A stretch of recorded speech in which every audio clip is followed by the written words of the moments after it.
Welcome to the Den, the Dark Entertainment Network. I'm the Gothic Rose, and this is the dark tale of the day.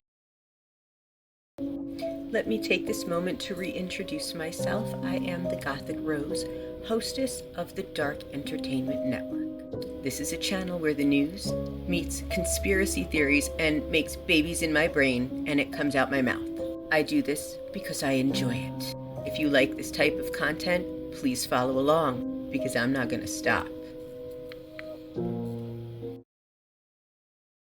We are back, Fiends of the Den, with more on the haunted history of Hollywood, and we are still in the vaudeville Broadway era where it has crossed over into cinema.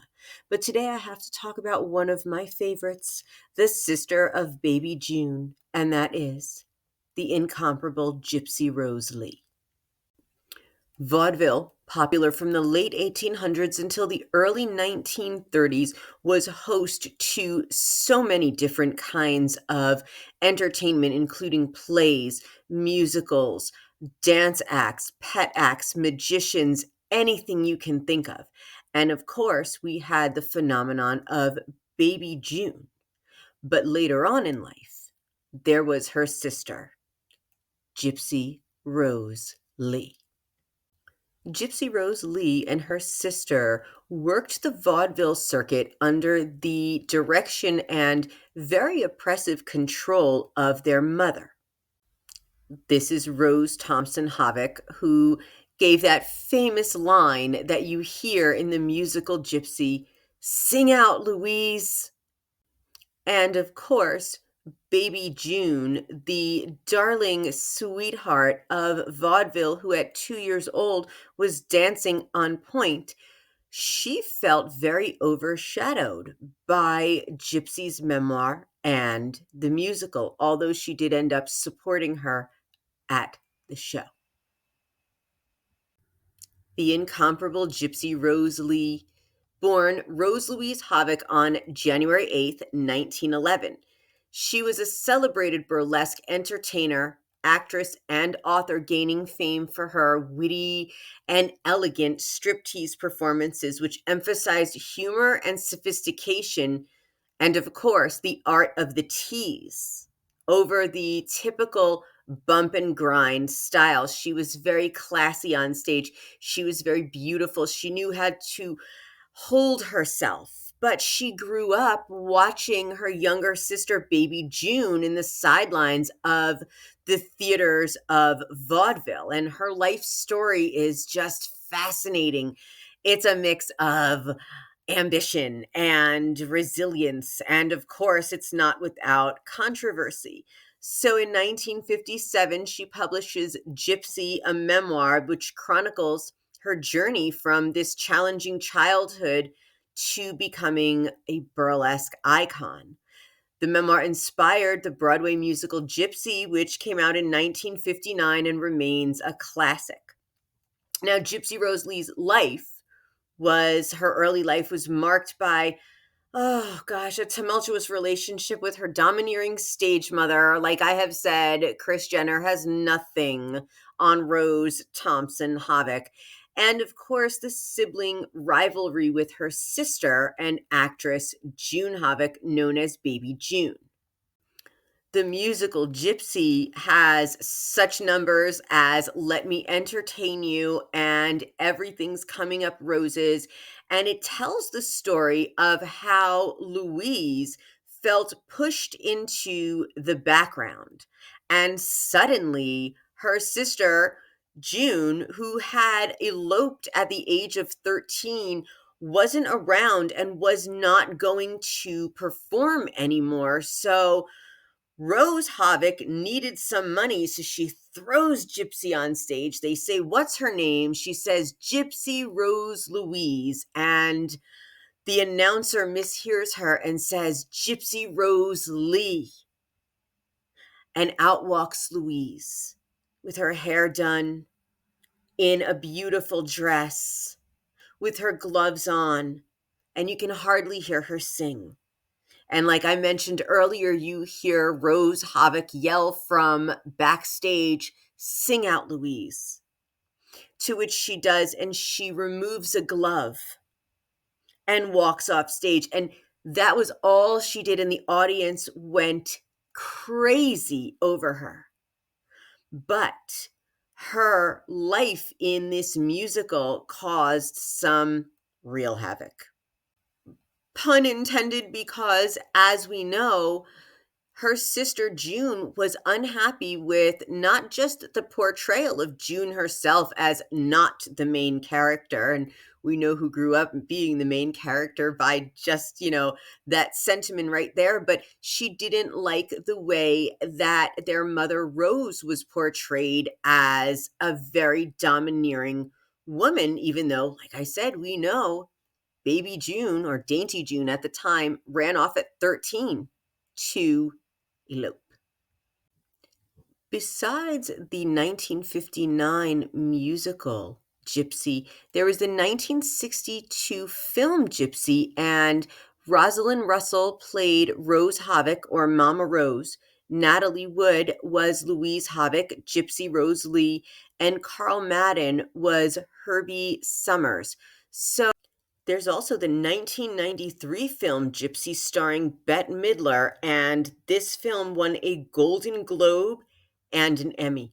So there was so much in this movie that really got in a little bit deeper into detail than the play, but they had, a lot more play with it. And of course, Gypsy Rose Lee's legacy continues to inspire in the world of theater. The Broadway revival of Gypsy recently celebrated its 100th performance, starring Audra McDonald as Rose, and critics have praised McDonald's bold reinterpretation of the iconic role, blending historical depth with her unique artistry. So Gypsy's story will always be told. She took part, along with her sister, baby June, in the cornerstone of American entertainment known as vaudeville. And we know that Rose was very abusive to her daughters.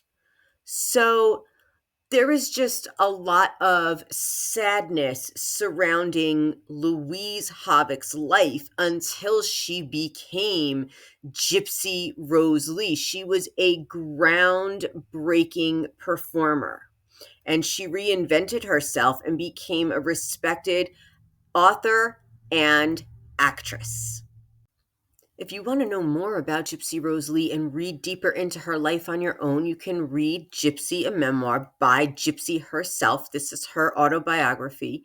You can read The G-String Murders by Gypsy Rose Lee, a mystery novel that she wrote, blending her burlesque world with a fictional murder mystery. You can also find Mother Finds a Body, another mystery by Gypsy Rose Lee, and this showcases her wit and storytelling skills. And of course, one of my favorite books, American Rose, A Nation Laid Bare, The Life and Times of Gypsy Rose Lee by Karen Abbott. And this is a detailed biography that delves into Lee's life, her family dynamics, and her impact on American culture. Gypsy Rose Lee's career peaked in the 1930s and 1940s. This is when she became a sensation in the burlesque circuit. And her fame extended beyond burlesque. She performed in nightclubs, on Broadway, in Hollywood, and on television, solidifying her status as a cultural icon. So let's talk a few of the incredible and memorable quotes from Gypsy Rose Lee's memoir. So here's one. You don't have to be naked to look naked. You just have to think naked. If a thing is worth doing, it's worth doing slowly, very slowly.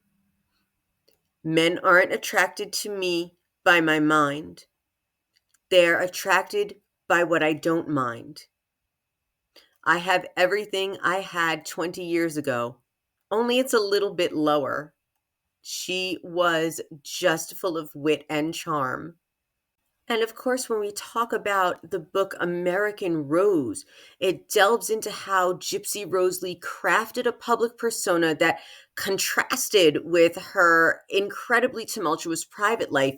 And it explores the complexity of her identity as a performer, a daughter, and a woman navigating societal judgment. So, really, it just is about her resilience, her fame, and the pursuit of independence. And it really resonates with a lot of women, not because of the striptease, the naked, or anything like that, but just how women need to push further and try harder and do more to get the same, well, not even the same as men anymore. Men had a much easier time in the vaudeville circuit than women. And Gypsy Rose Lee, wanting the fame, wanting the attention that she was denied as a child, watching her sister, baby June, get everything, she didn't want to compromise herself.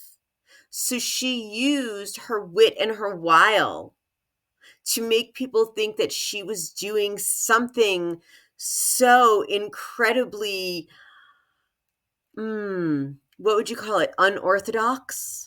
Maybe illegal. I mean, striptease actresses were arrested for indecency quite a bit, but she did it with such flair that you never knew anything was ever showing. And guess what?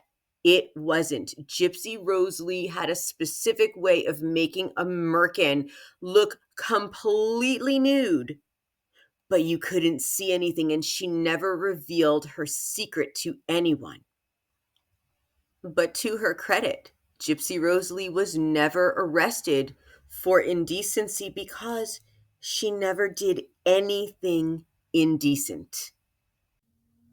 If you guys are enjoying this content, go ahead, like, subscribe, leave a comment, and if you have any sort of tips or stories you'd like to share with me, email me at welcometothedenpodcast@gmail.com. And thank you for joining me for this episode in the Den.